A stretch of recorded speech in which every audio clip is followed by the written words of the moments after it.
Rudi nyuma photograph pole pole.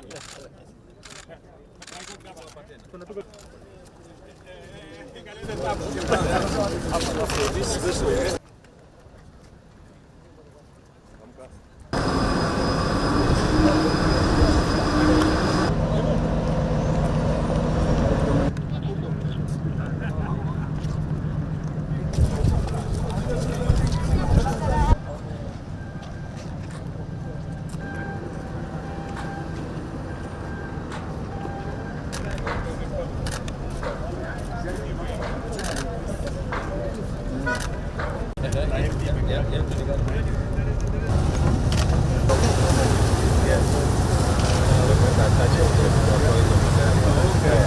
So, Your Excellency, on this side, that is what we handle grains here. Okay.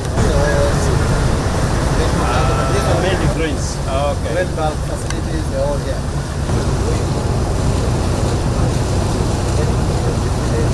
I'll give you more details about KOT2, and it was commissioned this year in August. The total length of this facility is 770 meters, which is more than 5 football pitches.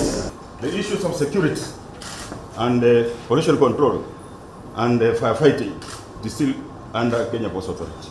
Okay, all right. But 3 are the ones that are operational right now.